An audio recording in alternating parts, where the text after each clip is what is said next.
Hello student, स्वागत है आप सभी का एक बार फिर से हमारे इस ऑफिशियल यूट्यूब चैनल में जिसका नाम है एसोल सॉल्यूशन। मैं चंदन कुमार हाजिर हूँ आप सभी के सामने अपनी एक और नई वीडियो के साथ। सो गाइस, आज की इस नई वीडियो में हम बात करेंगे उन सभी स्टूडेंट्स के लिए जो कि मास्टर ऑफ पॉलिटिकल साइंस के स्टूडेंट हैं और वे इग्नू के स्टूडेंट हैं। स्पेशली वीडियो उन सभी स्टूडेंट्स के लिए है जो फर्स्ट ईयर के हैं और उन्हें कट्टरतावाद के टॉपिक को पढ़ना है। इसके अलावा आज की ये नई वीडियो उन सभी स्टूडेंट्स के लिए मोस्ट इंपॉर्टेंट है जो कट्टरतावाद को पढ़ना चाहते हैं, चाहे वो ग्रेजुएशन में या फिर वो पोस्ट ग्रेजुएशन के स्टूडेंट हैं। तो चलेगा, इस आज की इस नई वीडियो में हम बात करेंगे ये मास्टर्स के इग्नू के जो यूनिट नंबर आपकी इकाई नंबर 22 है इसका है, और ये MPS 001 की सेकेंड बुक में आपको देखने को मिलेगा।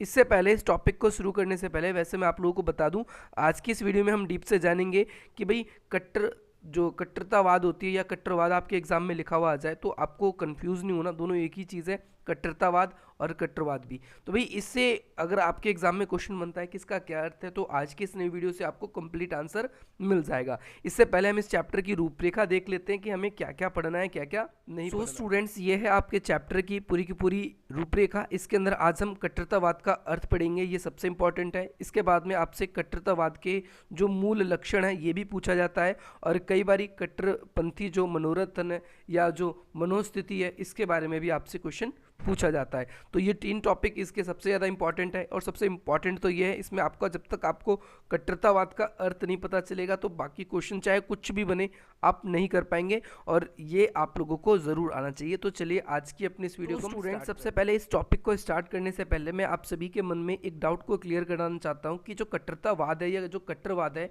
इसका मतलब सिर्फ धार्मिक कट्टरवाद से ही नहीं होता। ये 3 प्रकार के होते हैं, जैसा कि हमने इस पूरे के पूरे टॉपिक में आपको इस एक्सप्लेन किया है। एक नॉर्मल कट्टरतावाद होता है, दूसरा होता है धार्मिक कट्टरतावाद, और तीसरा होता है वैचारिक कट्टरतावाद। इसके बारे में हम डीप से बात करेंगे। यहाँ पर सबसे पहले आप लोगों को समझ जाना है कि कट्टरवाद या कट्टरतावाद आपके एग्जाम में आए तो आप समझ जाएंगे।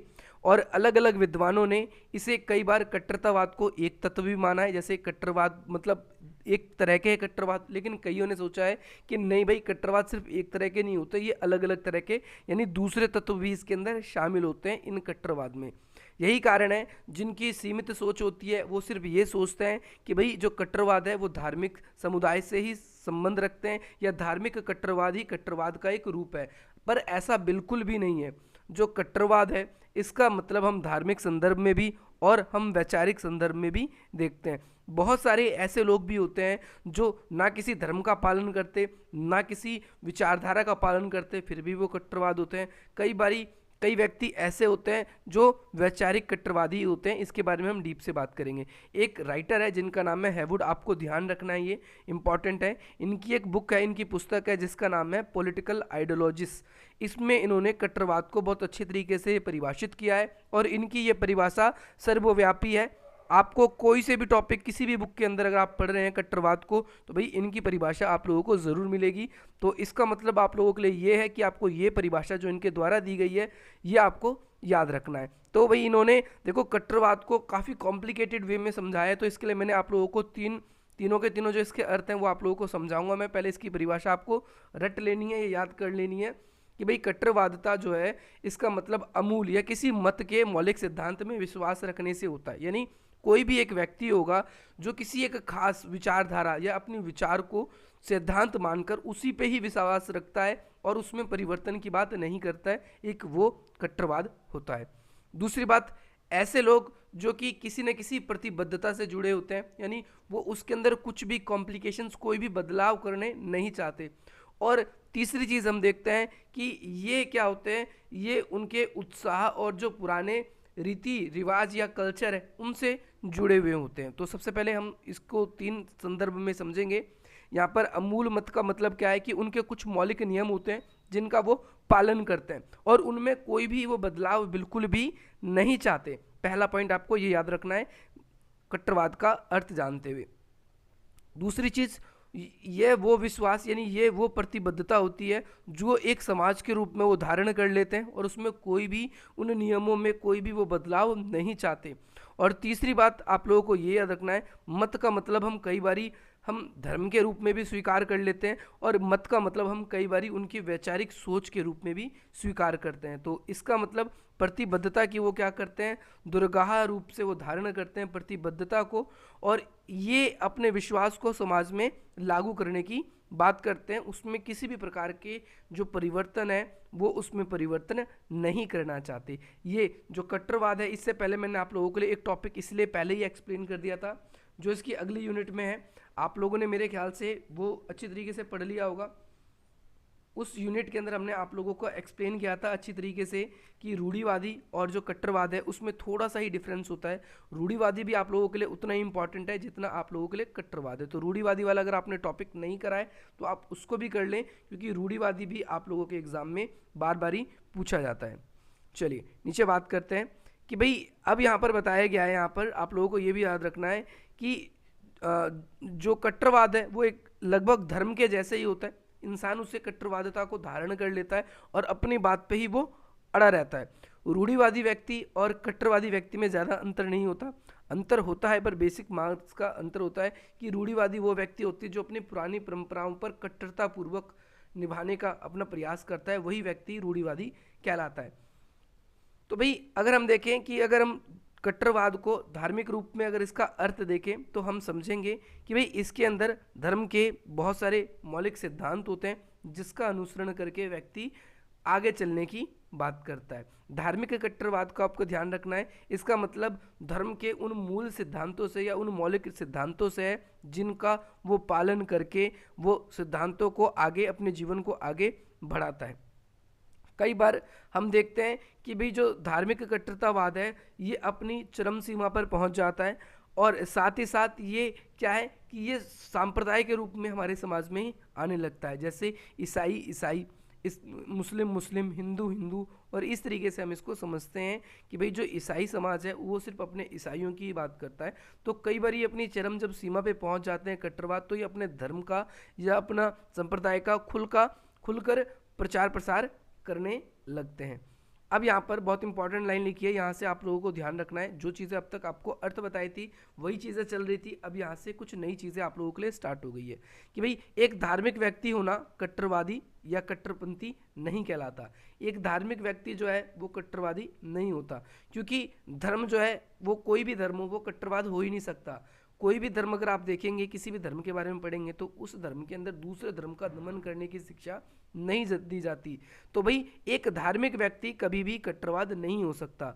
धर्म में विश्वास का मतलब है कि धार्मिक कट्टरवादिता में आस्था नहीं रखना। लेकिन कोई अपने ही धर्म को सर्वोच्च मानने लगता है तो वो व्यक्ति क्या हो जाता है, अपने ही धर्म को सबसे बेहतर बताने लगता है, तो वही व्यक्ति क्या कहलाता है, कट्टरवाद कहलाता है। धर्म का एक नैतिक व्यवस्था द्वारा संचालन होता है और वो उत्कृष्ट तरीके से चलाए जाए या उत्कृष्ट तरीके से धर्म का पालन किया जाए तो समाज में कभी भी किसी भी रूप से भेदभाव होगा ही नहीं। कुछ धर्म अधिकारी ऐसे होते हैं हमारे समाज में, वो हर धर्म में पाए जाते हैं और वो क्या करते हैं कि वो अपने ही धर्म को श्रेष्ठ बताते हैं, अपनी ही व्यवस्था को श्रेष्ठ बताने के चक्कर में समाज में लोगों के बीच में वो मतभेद उत्पन्न करवाते हैं, और इसके बाद में कई बार हम देखते हैं कि हिंसाएं या वाद विवाद भी या संघर्ष भी होता है। चलिए, इसके साथ कट्टरवाद विशेष रूप में धार्मिक रूप, ध्यान रखना आपको, कट्टरवाद और विशेष रूप में धार्मिक रूप का धर्म विलोम है। यानी कट्टरवाद और धर्म जो है एक दूसरे के विलोम है। जो अच्छी तरीके से धर्म का पालन करेगा वो कभी कट्टरवाद नहीं हो सकता, आपको ये याद रखना है। कट्टरवाद धर्म का शोषण करता है, यानी कोई भी धर्म है अगर उसमें कट्टरता आ जाती है तो वो धर्म नहीं रह जाता, उसके अंदर उस व्यक्ति की अपनी सर्वोच्च स्थान प्राप्त करने की मंशा जग जाती है, और इस वजह से वो क्या होता है कि जितने भी धर्म मान रहे व्यक्ति हैं उनका शोषण किया जाता है। कट्टरवाद कभी भी धर्म के पर्याय के रूप में नहीं समझा जा सकता, आप इसको भी ध्यान रखेंगे। इसके साथ साथ कट्टरवाद पंथ निरपेक्षवाद या विवेकवाद, मानववाद, सहिष्णुता विरोधी है। यानी अगर हम बात करें तो कट्टरवाद वो व्यक्ति होते हैं जो समाज में जो भेदभाव है उसको समाप्त करने की बात कभी करते नहीं, वो बल्कि समाज में दूसरों से भेदभाव की ही बात करते हैं। वो अपनी वैचारिक सोच के कारण हो सकता है, वो अपने धर्म के कारण हो सकता है, या फिर कोई अन्य कारणों से हो सकता है। और ये जो कट्टरवाद है ये हमारे समाज को, नागरिक समाज को क्या करता है, अनेक अलग अलग टुकड़ों में विभाजित कर देता है। और इस वजह से जब ये अपने उच्चतम स्वर पे होता है कट्टरवाद, तो ये एक दूसरे के विरुद्ध में प्रहार करने के लिए तत्पर तैयार रहते हैं और अपने आप को श्रेष्ठ तथा दूसरे को हीन या घृणा की दृष्टि से देखते हैं और दूसरे धर्म के लिए, दूसरे विचारों के लिए ये क्या करते हैं, हमेशा दुष्प्रचार ही किया करते हैं। आपको ये भी याद रखना है, एक कट्टरवादी केवल अपने धर्म के हितों को ही समझता है, यानी वो हमेशा सोचता है कि जो उसका धर्म सर्वोच्च रहे, हमेशा यही सोचता है, अपने धर्म के ही हित को समझता है, वो अन्य किसी के बारे में नहीं सोचता। दूसरी बात, उसकी जो उसी सीमा पर अपने स्वयं को धर्म का सम्मान नहीं करता। साथ ही साथ अगर कोई व्यक्ति उनकी सोचों को, यानी मान के चलो कोई धार्मिक व्यक्ति है और वो कट्टरवादी है, अगर उसी धर्म के लोग जो हैं उस तरीके से धर्म को नहीं मानते, कट्टरवादिता के रूप में धर्म से नहीं मानते, तो वो व्यक्ति वो ऐसा भी कहते हैं कि ये तो हमारे धर्म को स्वीकार ही नहीं करता, इसे तो हमारे धर्म के बारे में कुछ पता ही नहीं है। तो खुद भी एक कट्टरवादी व्यक्ति क्या करता है, वो दूसरों को भी अपने जैसा ही मानने के लिए या अपने जैसा बनने की सोचता है कि दूसरे भी हमारे जैसे हों। और अगर ऐसा नहीं होता तो वो दूसरे व्यक्ति को अपने धर्म का नहीं समझते और वो समझते हैं कि ये लगता है हमारे धर्म का सम्मान नहीं करते। अगर हम देखें, धर्म कोई भी हो, वास्तव में किसी भी अनुयायी को कट्टरपंथी नहीं बनाता, बल्कि जो कट्टरतावादी है वो व्यक्ति की विचारों से उत्पन्न होता है, श्रेष्ठता की भाव से उत्पन्न होता है, और तभी कट्टरवादी व्यक्ति जो होता है वो धर्म विरोधी हो जाता है। वो सिर्फ सीमित सोच रखता है कि अपना ही जो धर्म है वो सबसे श्रेष्ठ है, दूसरा जो धर्म है वो उन सबके विरुद्ध में आ जाता है। धार्मिक कट्टरवाद वह व्यक्ति होता है जो अपने धार्मिक समुदाय में सुव्यवस्थित और अन्य को अलग समझता है, यानी अपने आप को तो सबसे अच्छा समझता है कट्टरवादी पंथी व्यक्ति, और दूसरे को बिल्कुल अलग समझता है या हीन समझता है। वह सामान्य हितों को त्याग कर अपने हितों को अधिक महत्व देते हैं, यानी वो ज़्यादातर के हितों को त्याग कर सिर्फ अपने धर्म को या अपना ही महत्व ज़्यादातर देते हैं। वह नागरिकों को, व्यक्तियों को उस रूप में नहीं देखते जिस रूप में वो है, वो मानवता के दृष्टिकोण से नहीं देखते, बल्कि अपनी उन कट्टरवादी सोच के रूप में ही उन्हें देखते हैं। नागरिकों को धार्मिक रूप से देखते हुए एक जो कट्टरपंथी होते हैं दूसरे कट्टरपंथी को एक दूसरे से अलग करवा देते हैं, यानी धर्म के रूप में जो दरार का काम करती है कट्टरपंथी व्यक्ति करते हैं। दो कट्टरपंथी हमेशा क्या करते हैं, वो लोगों को, समाज को, अपने धर्म के अनुयायियों को एक दूसरे से विभाजित करने या दूसरे से अलग करने का कार्य भी करते हैं। आपको ये भी याद रखना है, कट्टरवाद को एक विश्वास के रूप में और एक विचारधारा के रूप में समझा जाना चाहिए। जैसे धार्मिक कट्टरवाद एक अलग विचारधारा होती है, वैसे ही जो वैचारिक कट्टरवाद है वो भी एक अलग से ही हमारी विचारधारा होती है। अब आप बोलोगे वैचारिक कट्टरवाद क्या होता है सर, इसके बारे में तो हमें नहीं पता चला पूरे टॉपिक में। वैचारिक कट्टरवाद का मतलब ये होता है कि जैसे कोई भी एक विचार है, जैसे मार्क्सवाद है, तो मार्क्सवाद की कट्टरवादता ये है कि वो हमेशा पूंजीवाद का विरोध करता है, हमेशा वर्ग संघर्ष की बात करता है, तो वो किसी न किसी तरीके से वो समाज में इसी विचार को लेकर आ जाते हैं। दूसरी बात अगर हम बात करें तो उदारवाद है, फांसीवाद है, इन सभी विचारधाराओं में भी कुछ ऐसे लक्षण देखने को मिलते हैं। जैसे उदारवाद है, वो क्या कहता है, वो उदारवाद सिंपली वे में आप सभी से ये कहता है कि भाई हमारा जो समाज है, हमारे समाज में जो व्यक्ति विशेष हैं या जो लोग हैंगे, उन पे सरकार का कम से कम नियंत्रण होना चाहिए या सरकार द्वारा व्यक्ति को अधिक से अधिक स्वतंत्रता दी जानी चाहिए, और वो उस कार्य में तो ज़रूर मिलने चाहिए जिससे उसका हित छुपाए और अन्य समाज में किसी और को उससे कोई परेशानी नहीं है। तो इस रूप में हम देखते हैं कि भाई एक वैचारिक रूप से भी कट्टरवादिता होती है जो अपने विचार को समाज में लागू करवाने की कोशिश करते हैं। अगर उनके विचार में कोई भी बदलाव या संशोधन देखा जाता है तो वो उनको संशोधन करके भी वो अपनी उन जो मूल भौतिक सिद्धांत है उन पे ही अड़े रहते हैं और उनको ही समाज में लागू करने की बात करते हैं। तो यहाँ पर निष्कर्ष के रूप में मैं आपको कह सकता हूँ, जो कट्टरवादी होते हैं वो प्रत्येक विचारधारा में विश्वास और उनकी आस्थाएं होती है। ऐसा नहीं है कि एक ही तरह के लोग कट्टरवाद होते हैं, हर एक क्षेत्र में हमें कट्टरवादी लोग पाए जाते हैं। वो वैचारिक हो सकते हैं, वो धार्मिक हो सकते हैं, और उनके कुछ नियम होते हैं और वो अपने समूहों का उन नियमों द्वारा ही संचालन करते हैं। और उसके द्वारा वो कहते हैं कि समाज में शांति होती है, स्थायित्व बना रहता है।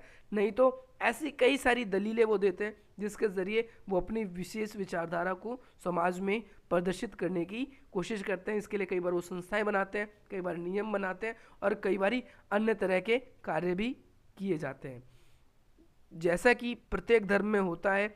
और ऐसा सभी धर्म में तब बंद हो सकता है जब सभी मानवीय मूल्यों को स्वीकार कर कर अपनी जो उदार नीतियों को स्वीकारना शुरू करें, तभी हो सकता है। सो गाइज, यही था आप सभी के लिए आज का वीडियो। इसमें हमने कट्टरवाद का सिर्फ अर्थ लिखा।